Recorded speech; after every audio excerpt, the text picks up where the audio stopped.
Thank the law you're here. That madman was out of control. At least Wells did you the courtesy of saving you a bullet. I'll have one of my soldiers toss his body out on the surface. And what about you? You aren't hurt, I hope. I'm not hurt. Well, except for my pride. I can't believe that lunatic got the better of me. You've put down the worst riot in our history, rid the colony of a dangerous madman, and saved my life. The board owes you a tremendous debt. We don't have a moment to lose. We're gonna have to work together to save Halcyon, because we've lost all contact with Earth. It's been 3 years since we've received a message. We've had no contact, no signals, nothing. Earth has gone dark. 2 years ago, the Earth Directorate's frigate disappeared en route to Earth. We don't know if they ever made it. We don't know if there's an Earth to go back to. They haven't exactly been hands-on around here anyway. So there's one less rubber stamp to worry about. Earth was more than just some distant colonial authority, Dr. Fenhill. Earth was our lifeline. And now, we've been cut loose. So we've got to make do on our own. Seems to me that'll make us stronger in the end anyhow. We must find a way to carry on by ourselves. For better or worse. Halcyon is the only home we have left. We're alone, Captain. That's all I know for certain. Whatever happens to this colony, we're going to have to deal with it on our own. Returning to Earth is not an option. I'll answer however I can. I can't say for certain, but all my data suggests that Earth has experienced a massive calamity. I don't know what happened, but something must have gone horribly wrong. I'm not sure there's an Earth to go back to. I couldn't risk this news getting out. Before you, the 2 people in this colony who knew the truth were Chairman Rockwell and I. I had every intention of telling you the truth after you'd skipped the Hope to Tartarus. Unfortunately, Phineas Wells chose that moment to start a riot. The Earth Directorate's frigate accounts for half of our military forces. 2 years ago, that frigate disappeared while returning to Earth. We haven't heard a word back. Without the Directorate's frigate, our military forces are barely capable of maintaining control over this colony. Not a word. We received our last message 3 years ago. Our every attempt at reaching out to Earth has been met with absolute silence. Yes, we do have a long road ahead of us. But I have faith in you. The service you've done for this colony is nothing short of extraordinary. You're the reason I'm still standing here today. The board will survive because of you. And as the board goes, so goes Halcyon. It's time we carried out the program. I trust I can count on your support, Captain. I support your decision wholeheartedly. You've proven yourself the most capable leader in the colony. Now more than ever before, Halcyon needs strong leadership and a steady guiding hand. I look forward to serving as your adjutant. We're on our own now. Earth isn't coming to save us, so we're going to have to save ourselves.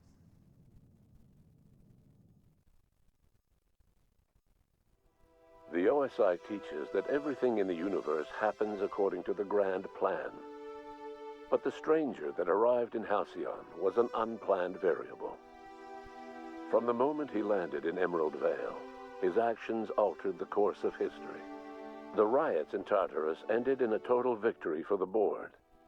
Without any significant threats to challenge their power, the board asserted their control over the colony. The Lifetime Employment Program began immediately, and the people of Halcyon did exactly what they were expected to do. They obeyed.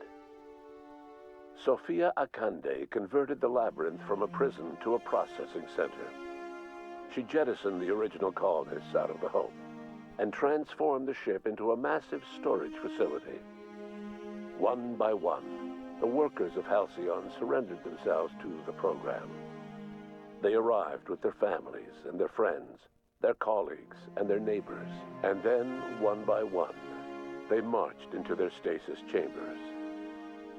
As the workers of Halcyon slept in their hibernation chambers, their settlements became ghost towns. left behind by the board to be reclaimed by nature. Only Byzantium remained, a shining beacon of civilization in an otherwise abandoned colony. The people of Byzantium spent the rest of their days gorging themselves on their stockpile of resources. As for the workers of Halcyon, they never felt the effects of the collapse. They never felt anything at all. As the board began to enact the lifetime employment program, Sanjar and Zora brought another option to the townships of Terra 2. Many workers joined MSI, bolstering Sanjar's ranks and giving Zora more forces to work with. Though none of Sanjar's policies spread to Byzantium, many smaller townships that might otherwise have been shuttered thrived under his and Zora's combined leadership. Consumed by paranoia, Lilia Hagen took Sublight Salvage in a controversial direction, openly accusing board officials of an extraterrestrial conspiracy. One day, an accident at the Groundbreaker's docking bay silenced her forever. Time would tell if her replacement could keep the Sublight family together. Over the years, the ruins of Edgewater caused irreversible environmental damage to the landscape of Emerald Vale, owing largely to the presence of toxic compounds in the town's building materials. As for Edgewater's former workers, their remains provided a source of nourishment for the region's fauna, leading to an explosion in the sprat population. The collapse of Edgewater left its workers bereft of any purpose in life. Most of them made their way to Adelaide Medevitt's camp, hoping to ingratiate themselves into her favor. Adelaide accepted only a few to her community. The rest were turned away and likely died of starvation. Nevertheless, Adelaide's camp grew into a well-established town. It was only a matter of time before the adjutant sent her troops to wipe out Adelaide's town. Only one deserter escaped the massacre. He was believed to be carrying the last remaining copy of Adelaide's research. The bounty on his head remains unclaimed. While the Groundbreaker remained mechanically stable, the changing times forced Junlei Tennyson to make some difficult calls on behalf of her community. The work of maintaining independence was an uphill climb, and she found herself caving to bad faith compromises with the board. Time will tell if the Groundbreaker can endure. As smaller settlements were swallowed up and their workers drafted into the lifetime employment program, Byzantium continued to thrive. While its citizens lived in decadence and extravagance, a small cadre of scientists worked to solve the nutrition crisis that threatened Halcyon. No one else much noticed the townships that disappeared from the map, or the luxuries that slowly lost their luster year by year. Your influence shifted Ellie's perspective. She finally admitted, albeit grudgingly, that she just might need other people. Sometimes. With a steady income from the life insurance payouts, she was finally able to afford a ship of her own. She hired a small crew and flew supply missions to communities on the fringe. Some of them were even legal. As the board reasserted control over Halcyon, Felix came to realize that his life as an upstart rebel had come to an end. The board's victory crushed any hope for a grand revolution across Halcyon. And so Felix, once again, found himself without a purpose in life. And so, disillusioned with his former boss and with nowhere left to go, Felix left his crew without saying goodbye. He was never heard from again. As a reward for his part in her courageous rescue, the adjutant invited the vicar known as Max to become one of the leaders of the Order of Scientific Inquiry. But Max had no interest in serving any organization, let alone the OSI, which he knew would never tolerate his heretical theories. Instead, he attempted to minister to the people of Byzantium. They rejected his ideas, being far too satisfied with their own material comforts. Disillusioned, Max gave up and left the city. He was never heard from again. Once the matter with the Hope colonists was resolved, Junlei bashfully asked Parvati if she'd like to join her permanently on the Groundbreaker. And Parvati enthusiastically, if somewhat awkwardly, agreed. As the board began to roll out their lifetime employment program, Parvati was increasingly plagued by dreams of freezing to death, and rarely left their shared quarters. Stymied by dwindling resources, Junlei struggled to keep the Groundbreaker afloat. Their relationship couldn't survive the strain. Parvati moved into crew quarters and found work servicing water pumps in hydroponics.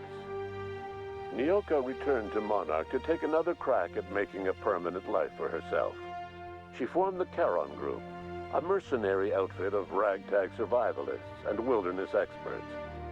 Anyone in need of a guide, or just looking to throw back a beer and swap stories, could find her camping on the trail or clearing an infestation. The SAM unit that accompanied you spread awareness of the product line's superior sanitation and maintenance capabilities across what was left of the colony. This led to a boost in SAM unit sales. Did you know that SAM units are the longest-lasting, toughest-acting cleaning solution in Halcyon? Minister Clark was released from house arrest, and his contact with you gave him a sense of renewed purpose and vigor. Once it became clear that no help would be coming from Earth, he threw his considerable efforts and talents into helping Halcyon manage the crisis before it. Adjutant Sophia Akande was instrumental in executing the Lifetime Employment Program. Following the death of Chairman Rockwell, Sophia Akande served as the loyal adjutant to her former freelancer, now the most powerful person in Halcyon. With Halcyon's workers suspended in a state of hibernation, starvation and chaos are problems of the past. The Lifetime Employment Program succeeded in its goals, but that success came at a price. The Halcyon of today is nothing at all like the colony of yesteryear.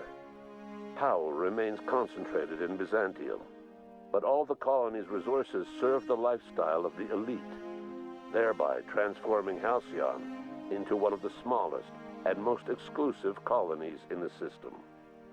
And what about you, the unplanned variable in the history of Halcyon?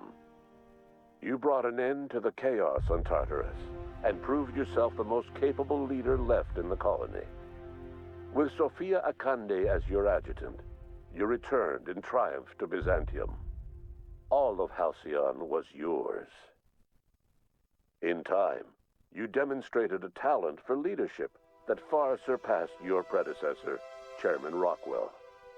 With your steady hand, you guided Halcyon through the turbulent years to follow and helped ensure the colony's survival. No one knows what's happened to Earth, and no one knows what the future has in store for Halcyon. All we know for certain is this: the name of the Unreliable and that of its intrepid captain will remain the subject of countless stories for years to come.